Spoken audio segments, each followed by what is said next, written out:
zahiran wa batinan, awalan wa akhiran.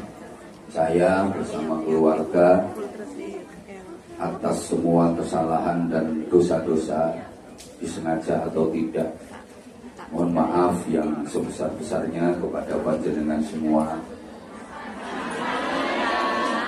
Mulai tahun 2012 kalau nggak salah, saya sudah sabah Hongkong. Bahkan di antara ustadz-ustadz yang dakwah ke Hongkong, mungkin yang paling sering adalah saya. Berarti yang paling banyak kesalahannya adalah saya. Paling banyak kekhilafan, paling banyak kesalahan, paling banyak nyakitin, paling banyak merosting, paling banyak ngilok-ngilokno. Karena saya adalah pelopor dari metode ceramah dengan gaya ngilok-ngilok niwak. Karenanya dengan segala kerendahan hati, dengan segala ketulusan, saya mohon maaf yang sebesar-besarnya.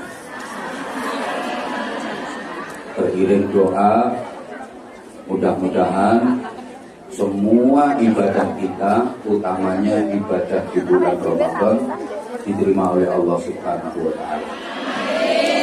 Semoga kita tergolong orang-orang yang kembali fitrah. Semoga Ramadan yang kita jalani mampu meningkatkan kualitas iman dan takwa kita. Dan kita terus berdoa kepada Allah, mudah-mudahan dikaruniai panjang umur, sehat walafiat, dimudahkan segala urusan baik dunia akhiratnya. Mudah-mudahan kita dilindungi Allah, ditolong Allah, dibimbing Allah untuk menjadi hamba-hamba yang selamat, mulia, bahagia dunia akhirat. Para jamaah, forum yang kita laksanakan hari ini kira-kira konsepnya Lebaran, halal bihalal, atau Syawalan. Ini harus dipertegas dulu biar nanti forum kita nggak salah. Kira-kira nanti forum yang kita laksanakan ini konsepnya Lebaran, halal bihalal, atau Syawalan. Karena begini ya, sama-sama melewati bulan Ramadan, sama-sama menjalani ibadah di bulan Ramadan. Umat Islam itu konsepnya ada 3. Ada yang punya konsep Lebaran, ada yang punya konsep halal bihalal, ada yang punya konsep Syawalan. Karena memang umat Islam itu ada 3 macam. Ada umat Islam yang benar-benar berusaha Islami, ada umat Islam yang sudah terkontaminasi dengan modernisasi, ada umat Islam yang masih memegang kuat tradisi. Kalau dalam bahasa Jawa, ono wong Islam sing melu ajarane Rasulillah, ono wong Islam sing melu ajarane penjajah, ono wong Islam sing melu ajarane simbah-simbah. Sampeyan termasuk yang melu ajarane Rasulillah, penjajah, atau simbah-simbah? Makanya masyarakat Islam Indonesia itu tahun barunya juga ada 3. Masyarakat Islam loh ya, tahun barunya ada 3. Ada tahun baru 1 Muharram, ada tahun baru 1 Januari, ada tahun baru 1 Syuro. 1 Muharram itu tahun barunya umat Islam yang ikut ajarannya Rasulullah. 1 Januari itu tahun barunya umat Islam yang ikut ajarannya penjajah. Satu suro itu tahun barunya umat Islam yang ikut ajarannya simbah-simbah. Kira-kira kalau dirayakan bersamaan, menurut sampean yang paling rame yang mana? Satu Muharram, 1 Januari, atau 1 Suro? Misalnya tiga-tiganya dirayakan bersamaan. 1 Muharram pengajian, 1 Suro jaranan, 1 Januari dangdutan. Kira-kira yang paling ramai yang mana? Sampean ikut yang mana?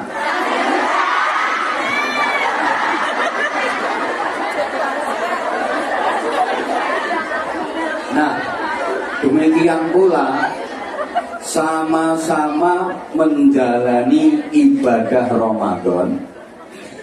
Pasca Ramadan, kalau nggak tahu pasca Ramadan itu selesai Ramadan. Umat Islam itu ada 3 semangat. Ada semangat pengajian, itu Syawalan. Ada semangat halal bihalal yang dangdutan. Ada semangat Lebaran, itu yang jaranan. Yang ikut ajarannya Rasulullah, semangatnya adalah semangat Syawalan. Yang ikut ajarannya penjajah, bukan, semangatnya halal bihalal. Yang ikut ajarannya simbah-simbah, semangatnya Lebaran. Allahumma sholli ala Muhammad. Allahumma sholli ala Muhammad. Oke. Kalau kita simpulkan begini. Lebaran itu semangatnya orang awam, kaum abangan. Halal bihalal itu semangatnya priayi, kaum celonoan. Syawalan itu semangatnya santri, kaum sarungan. Oke, diulangi ya. Ini senangannya gatuk-gatuk nonggi. Saya akan menyederhanakan bahasa agar mudah dipahami. Karena yang saya hadapi memang cantik-cantik, cuma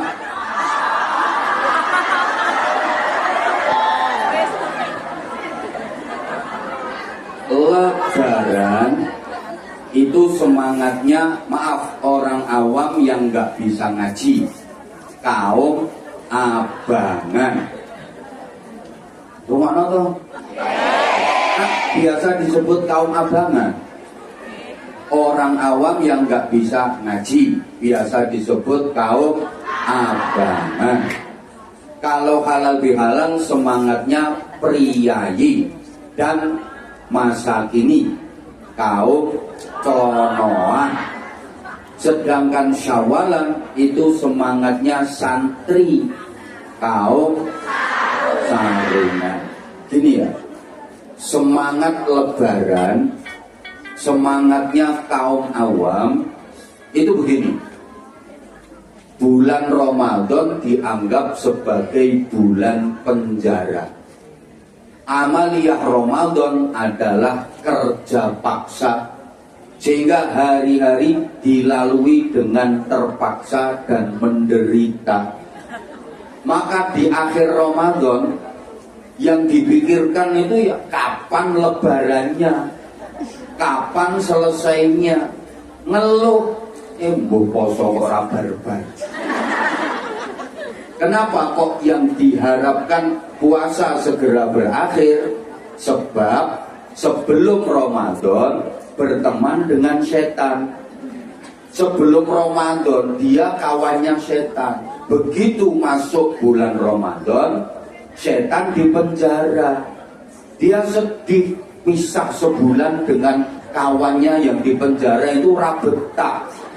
Maka akhir Ramadan tidak berpikir untuk mendapatkan Lailatul Qadar. Akhir Ramadan bukannya meningkatkan kualitas ibadah, bukannya menambah prestasi ibadah, tapi akhir Ramadan itu yang dipikirkan kapan setan temennya itu dibebaskan dari penjara agar dia bisa bergandeng tangan lagi dengan setan. Maka begitu memasuki Lebaran adalah hari-hari penuh diare. Begitu puasa tamat, maksiat kumat. Begitu Lebaran, ibadahnya ikut-ikut bubaran. Ada apa enggak yang seperti itu? Ada. Orangnya sekarang pegang HP.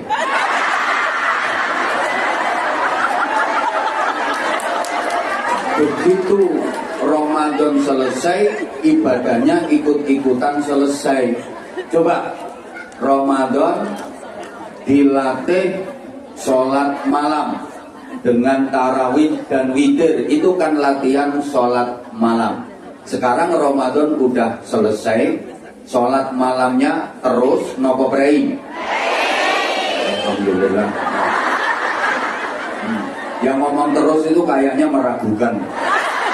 Ramadan kemarin dilatih baca Al-Quran, entah sehari 2 juz, sehari 1 juz, minimal sehari 1 lembar. Sekarang Ramadan sudah lewat, baca Qur'annya terus nopo prei. Nah itu yang dimaksud semangat Lebaran. Begitu Ramadan tamat, maksiat umat. Begitu setan dilepaskan, sama setan rangkul-rangkulan. Ada orangnya pokoknya deket cagak.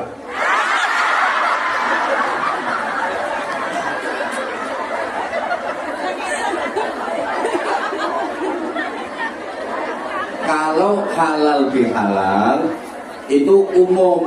Ya kayak yang kita lakukan pagi ini. Ini insya Allah halal bihalal. Kan gini, kalau halal bihalal itu masyarakat Indonesia modern. Karena tidak ada selain di negara Indonesia. Namanya halal bihalal itu hanya ada di Indonesia. Ini budaya yang luar biasa yang harus dilestarikan. Di luar Indonesia nggak ada. Apa di Hongkong ada? Kalaupun ada, yang mengadakan kan ya orang Indonesia. Betul? Sampai nopo halal bihalal karo bapakmu, karo mbokmu kuwi, karo mbahmu kuwi. Ora mungkin. Gini, halal bihalal itu semangat dari masyarakat Indonesia modern yang sudah banyak merantau, banyak urban, pergi ke kota-kota, bahkan ke luar negeri.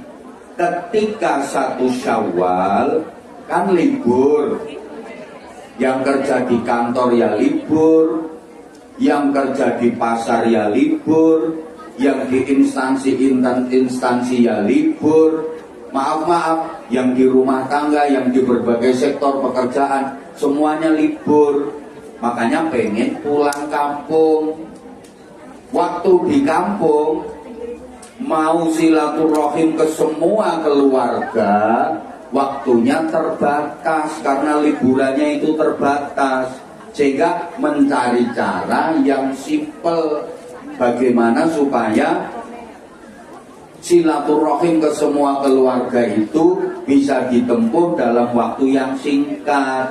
Makanya terus dibikin acara kumpul bareng-bareng, dibikin acara dalam 2 jam silaturahim selesai. Itu halal bihalal. Nah, sedangkan Syawalan itu semangatnya kaum sarungan, semangatnya santri, kaum gamisan. Bagi kaum gamisan, bagi kaum jilbaban, walaupun arang-arang cuma nek pengajian toh,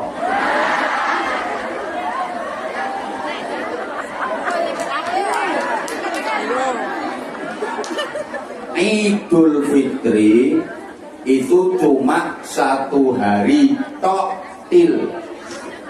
Ayo toh, cuma 1 hari tok. Itu memang gandengannya nggak usah dirubah. Kok tok tol. Bagi santri, Idul Fitri itu cuma 1 hari tok, yakni tanggal 1 Syawal. Karena Idul Fitri itu hari raya kecil. Hari raya yang besar adalah Idul Adha. Makanya sama orang Jawa diarani riyoyo besar, bodo besar. Idul Fitri itu hari raya kecil. Coba kita bandingkan, kenapa Idul Fitri disebut hari raya kecil, Idul Adha disebut hari raya besar. Memang Idul Adha lebih besar daripada Idul Fitri. Idul Fitri waktunya cuma 1 hari, yakni tanggal 1 Syawal tok.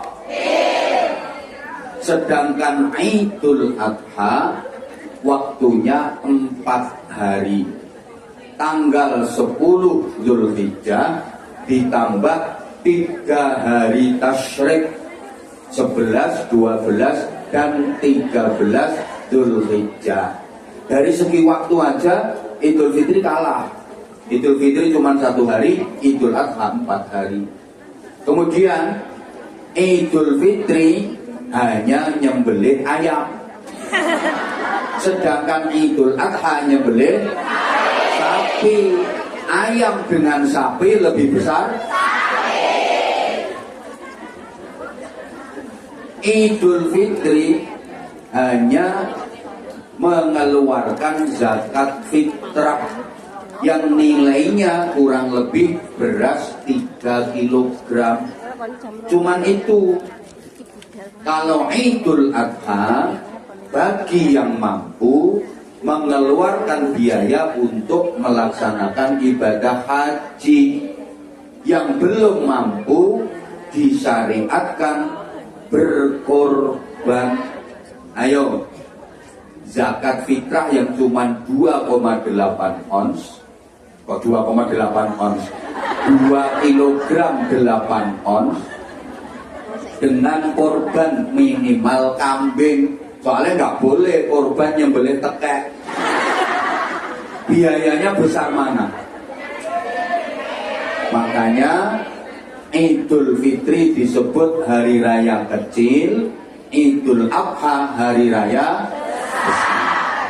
Nah, sikap santri yang benar, yang kecil ya harus dianggap kecil, yang besar dianggap besar. Yang kecil diperlakukan sebagaimana kecil, yang besar diperlakukan sebagaimana besar. Jangan dibalik, yang kecil dibesar-besarkan, yang besar malah dikecil-kecilkan. Kebanyakan masyarakat kita kebalik.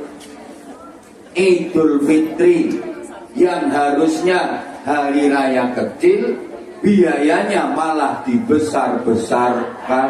Sedangkan Idul Adha yang hari raya besar malah dianggap kecil. Kebalik, ketika Idul Fitri yang cuma hari raya kecil, anggarannya dibesar-besarkan. Beli baju baru aja nggak cuma 3 setel. Kadang beli baju sampai 4 sampai 5. Belum lagi untuk departemen perbadokan, hidangan macam-macam. Belum lagi yang untuk healing, jalan-jalan. Belum lagi yang untuk jajan. Belum lagi yang untuk ini. Entek-entekan anggaran, sehingga giliran Idul Adha yang hari raya besar kehabisan anggaran, sehingga nggak bisa korban. Ini kebalik. Allahumma sholli ala Muhammad. Tolong diperhatikan ya. Nah, kalau di Indonesia itu ada satu daerah namanya Madura. Kalau di Madura Idul Fitri itu biasa. Yang dibesar-besarkan memang Idul Adha, perayaannya. Nah, sehingga kita ini sebenarnya kebalik kita itu. Idul Fitri itu cuma 1 hari, udah biasa. Yang kita besarkan harusnya Idul Adha. Kalau belum bisa haji, minimal kita laksanakan ibadah Coba kalau misalnya Idul Fitri anggarannya nggak terlalu besar, dana itu kan bisa dikumpulkan untuk menjalankan syariat korban di Idul Adha. Lapo zaman besar kok gak korban, kentean dana. Apalagi masyarakat Jawa, Idul Adha sasi besar itu banyak orang yang punya gawe, mantu nyunasno. Akhirnya kentean dana digawe becek, kentean dana digawe bowo, ndak bisa korban. Makanya punya hajat sebelum punya hajat di bulan Dzulhijjah sebelum pelaksanaan korban selesai itu kurang bagus. Kenapa? Nyaingi hajatnya Gusti Allah. Allah punya hajat kok disaingi. Mbak, kok gak korban mbak? Wong kakean becek, kakean buruan, sehingga nggak bisa korban. Sampai nanti kalau punya hajat di bulan Dzulhijjah, usahakan sesudah hari tasyrik, biar nggak nyaingi hajatnya Gusti Allah. Oke, santri, kaum sarungan dan kaum gamisan yang sekarang ada di hadapan saya, sementara ya, karena keluar dari masjid ini dilepas semua. Ada, saya pernah melihat keluar dari masjid ini tetel jilbabnya diwadahi tas, rambutnya semirang. Iki loh. Ada. Tapi kan sementara ini masuk kalangan kaum sarungan, kaum gamisan, kaum santri. Idul Fitri itu cuma 1 hari tok. Semangat, 1 hari tok. Untuk apa? Untuk bertaqabbalallahu minna wa minkum taqabbal. Artinya apa? Mudah-mudahan Allah menerima amal saya dan amal panjenengan semua. Saya ulang, bagi santri Idul Fitri cuma 1 hari, tanggal 1 Syawal toh. Nah, untuk apa 1 hari itu? Untuk bertaqabbalallahu minna wa minkum taqabbal. Artinya semoga Allah menerima amal saya dan amal panjenengan semua. Amal itu dalam bahasa Jawa diungkapkan dengan istilah laku. Lakune wong Idul Fitri itu ada 4. Makanya diisyaratkan dan disimbolkan dengan upat. Artinya laku. Ayo to nyaut, ini mayoritas kan Jawa toh. Betul, Pak. Iya podo. Aku boleh bolong kok. Apa-apa pesau manis gue. Nyatanya dari dulu kamu tetap suka sama aku. Amal itu bahasa Jawanya laku. Lakunya santri yang beridul fitri iku ono papat, makanya disimbolno gawe upat. Iku artine laku. Jadi kupat itu bukan hanya bermakna ngaku lepat. Kok hehe diomong. Lah wong Jawa ngomong kupat jarene ngaku lepat. Lah nek lontong olo-olone kotong. Entek sing olo-olo, lepet eleke disilep sing rapet. Angel kowe golek kiai model ngene iki. Kupat itu bukan hanya bermakna ngaku lepat, Tapi kupat itu laku papat. Mbah-mbah kita itu kalau ngajari anak cucunya pakai isyarat. Nah, oleh orang awam bukan hanya dimaknai isyarat, malah dijadikan syarat. Nah, sekarang kan kayak jadi syarat. Sampai ada hari raya ketupat. Nek wong Jawa ngarani bodo kupat, riyoyo kupat, utawa kupatan. Allahumma sholli ala Muhammad. Ya, itu sebenarnya isyarat, tapi oleh masyarakat dianggap sebagai syarat. Taman bisa membedakan antara isyarat dengan syarat. Ya iso ya kok tenang. Sebenarnya isyarat, tapi seolah-olah oleh masyarakat dianggap sebagai syarat. Loh, mbah-mbah kita dulu itu hebat-hebat. Kalau ngajari anak cucunya tentang agama itu pakai isyarat, nggak harus boleh jalan, nggak harus gelendeli, lihat-lihat sasarannya gitu loh. Dengerin dong. Misalnya ada istri lagi ngambek, istri lagi gondok, terus suami nasihati langsung gelendeli kita bikin azizul karim. Ya malah ngamuk wong itu. Kadang-kadang. Gak usah pakai dalil-dalil, tapuk lambemu sudah. Berarti istri menolak ayat Quran. Yang dosa siapa? Suami. Udah tahu kalau istrinya masih gondok, masih ngambek, lah kok ayat Quran disodorkan. Akhirnya malah istri menolak ayat Quran. Nggak apa, mau itu tempat selingkuh, selendok.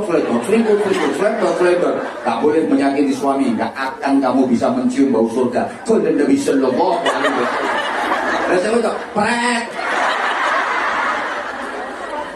Akhirnya ada hadis Nabi dipret. Yang salah siapa? Yang dalil. Makanya kalau saya istri lagi gondok misalnya,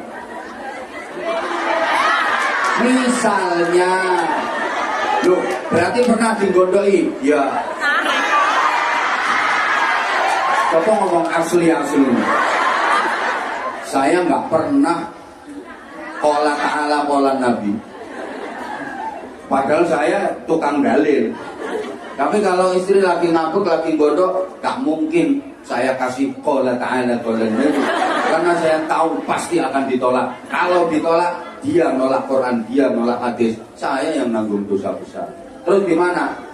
Ya tunggu nanti kalau baterainya udah habis. Kalau sudah siap dinasihati, baru dinasihati. Makanya gini, nasihati orang itu tidak harus langsung ini menurut Al-Quran, menurut hadis.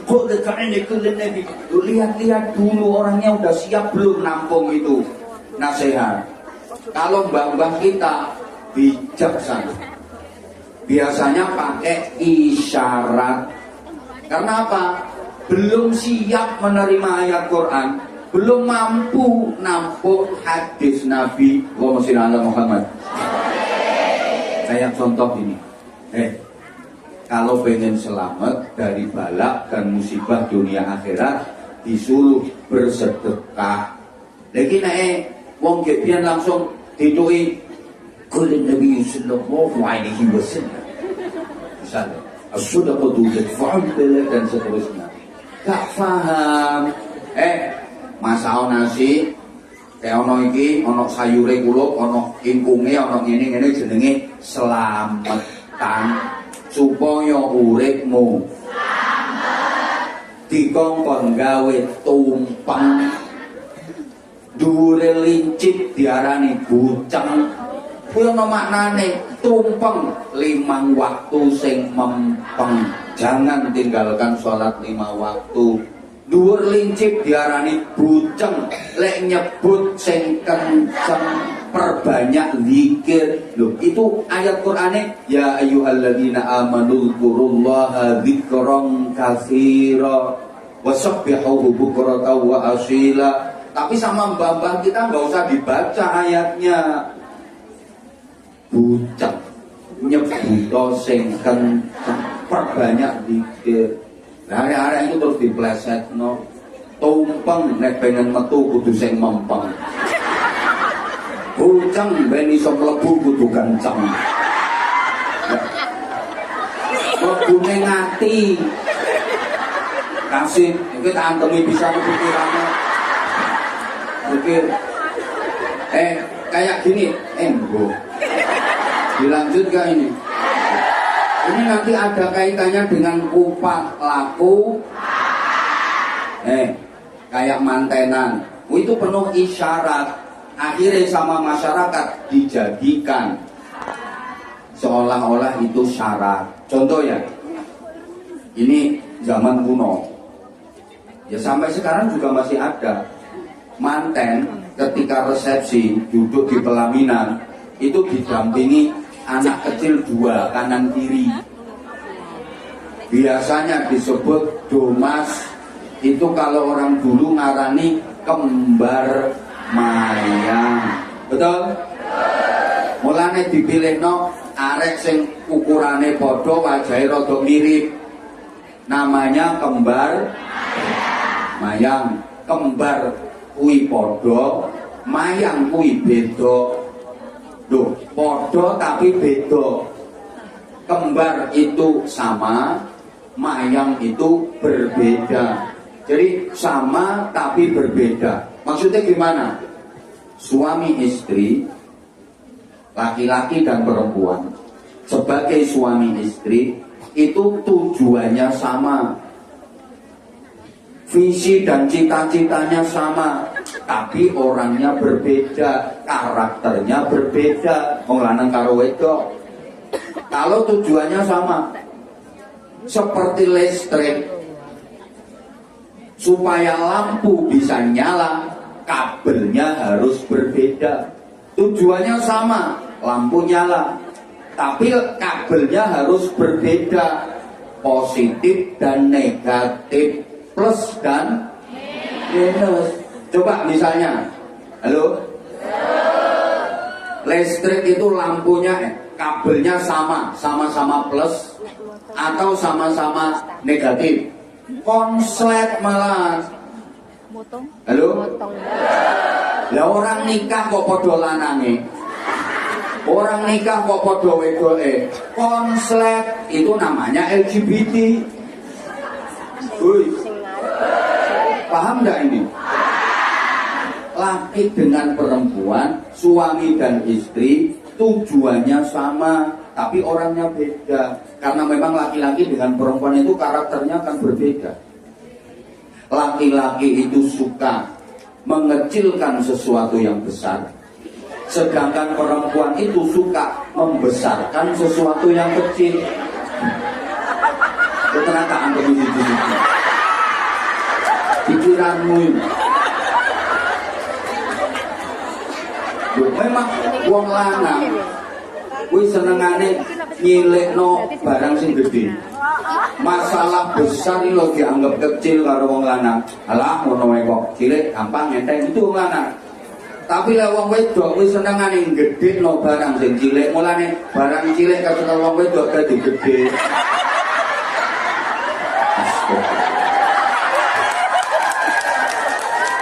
Kulo mesti dikeploki.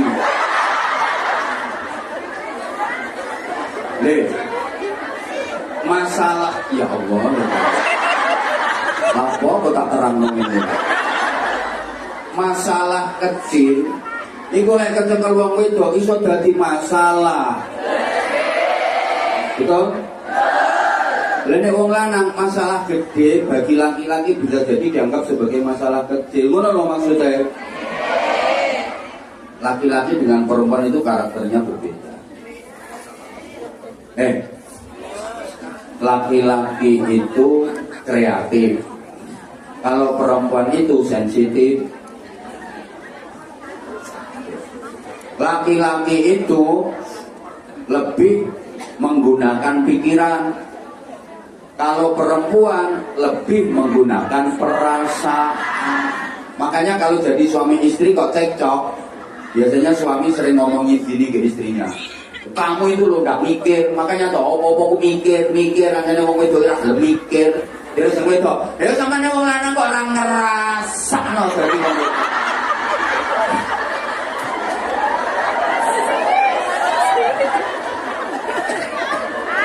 Karena laki-laki lebih menggunakan pikiran, perempuan lebih menggunakan laki-laki rasional, perempuan emosional.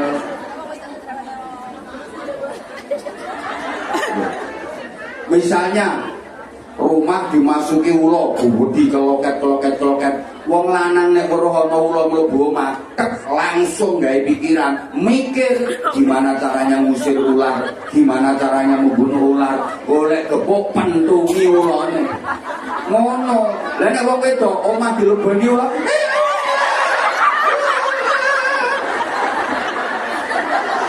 mergo make perasaan, dipikir nek gujuk-gujuk terus ulone ngleles.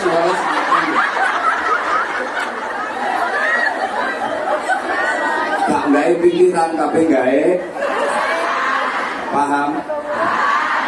Misalnya ya, lagi masak terus meledak gasnya tabungnya lho. Dia api berkobar-kobar. Wong lanang weruh golek banyu, golek anduk, kuyang banyu, siram banyu. Lah wong itu kan jerit. Gak gawe pikiran. Naik kereta loh, keretanya wis berangkat, ketinggalan sepur. Wong itu nangis. Rumah sana lek ditangisi terus sepure mundur. Ya wong lanang mikir piye carane lunga, ora numpak sepur gandul truk nggo piye ngono. Itu beda. Ya paham? Sampai sini paham? Kita lanjut. Berikutnya manten. Iku kok terus balang-balangan suruh. Nek cara mbiyen lempar-lemparan suruh.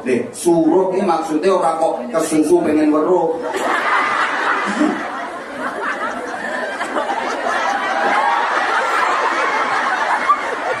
Kok pengen weruh apa sih? Suruh itu artinya ngangsu kaweruh. Ngangsu kaweruh, sama-sama tahu, suami tahu istri, istri tahu suami. Agar aku tahu apa yang ada di hatimu, engkau pun tahu apa yang ada di hatiku. Sehingga aku tahu apa yang kau mau, engkau pun tahu apa yang ku mau.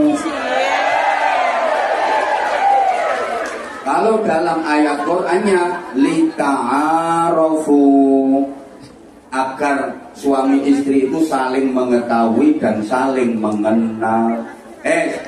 Boleh wis parek manten lanang nginjak telur, manten lanang ngidein ndok nganti pecah, biar mantene wadon kok misui mijiki.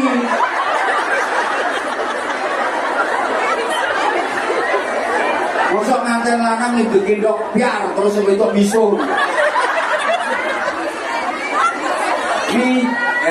Baskom diwadah, baskom diisi banyu, itu namanya wisuan apa wijuan?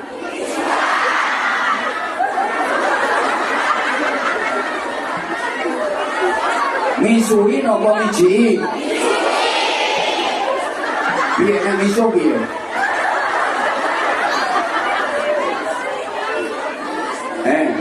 Ojo misui. Itu juga isyarat. Manten lanang midein ndok nganti pecah ndoke, biar manten wadon miji. Artinya begini, rumah tangga, keluarga itu seperti telur. Wong rumah tangga, wong berkeluarga ku kaya ndok, bunder ser, mumet, rentet, ruwet, banyak problem. Maka suami harus bisa memecahkan masalah, cari solusi, sedangkan istri ikut berpartisipasi dengan dukungan dan doa. Jangan kok rumah tangga wis mumet, ruwet, rentet, judek, suami bingung cari jalan keluar, cari solusi, istri misui.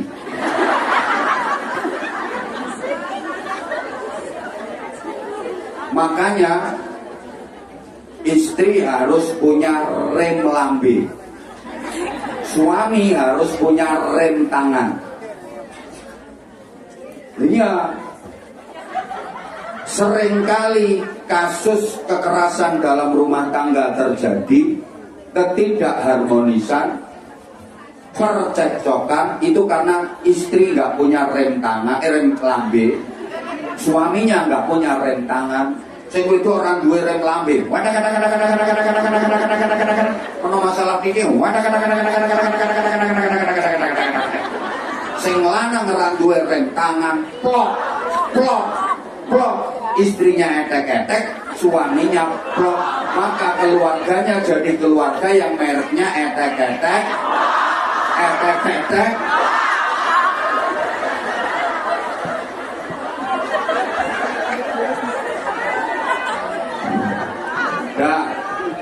Nah sekarang Upat ya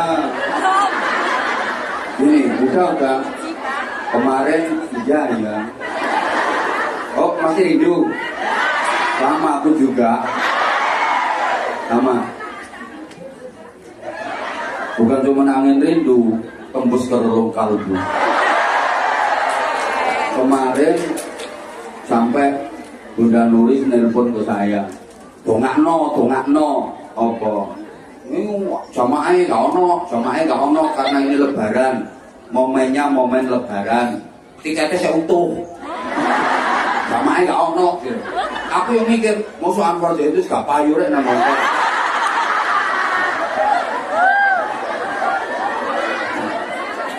Ya mungkin aku terlalu pede, artinya aku terlalu pede. Di antara ustadz-ustadz yang ke Hongkong, yang paling awet dan bertahan lama kan saya. Loh, artinya awet dan bertahan lama itu jamaahnya itu tetap akeh. Ya artinya gini loh, maaf ya, aku diarani sombong memang iya. Loh, gini loh, maksudnya gini, awet terus jamaahnya tetap akeh. Kan mungkin asalnya awal-awal ke Hongkong jamaah yang wakil. Begitu udah ke Hongkong 4 kali, 5 kali, jamaah udah mulai pada bosen. Akhirnya ngajinya no taman-taman, keliling, nongsor jembatan, bareng kan. Nek aku mau ngono-ngono. Kalau orang no Hongkong gak yo wis. Boleh negara liyane. Wis to wis. Nah, aku ngene, oh berarti lek wis gak payu yo wis sakmono ae. Leren. Aku kemarin udah ngomong kok sama Bunda Nuris. Ya kalau memang wis gak payu, ya wis aku ora usah Hongkong. Leren, isin aku ning Hongkong jamaah mek 20, 22, 24 wani orane aku. Aku ngono tok, simpel sederhana. Jarine Bunda Nuris gitu. Iki momennya lebaran. Arek-arek iku sik wayah prei.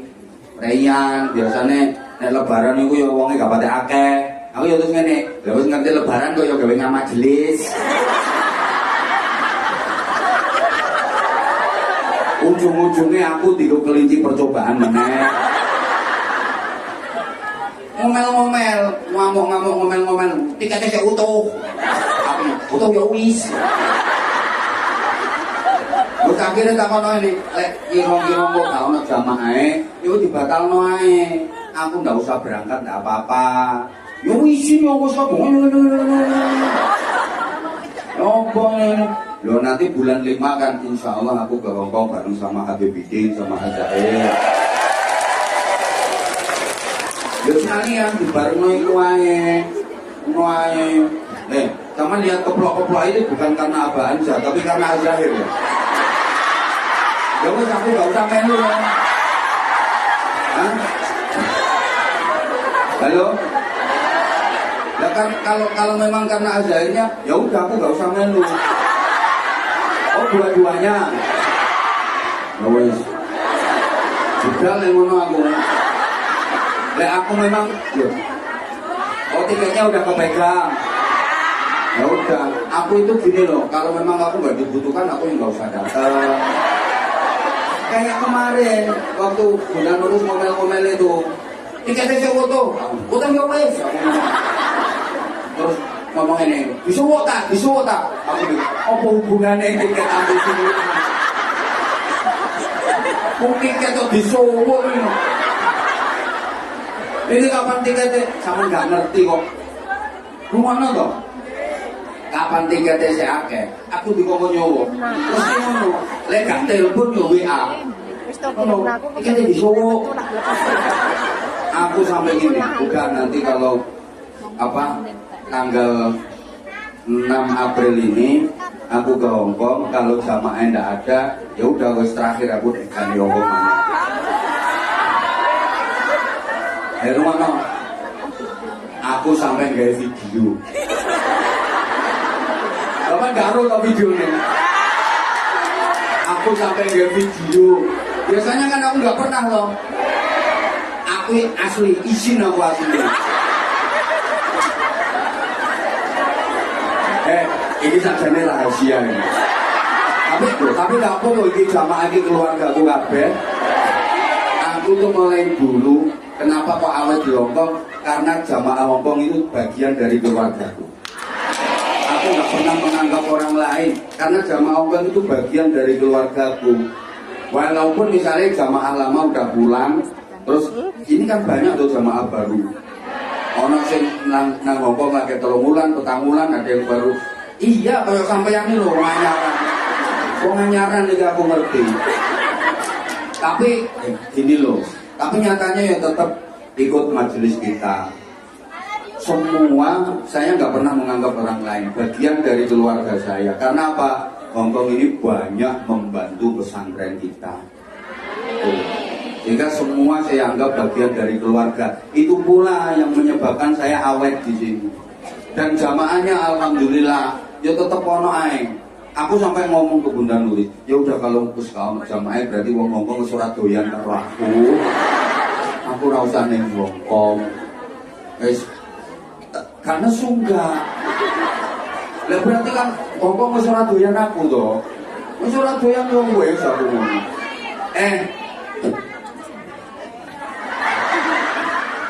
Ini gila lambi ini. Orang dipangan tak doyan. Yang nak teramatinya.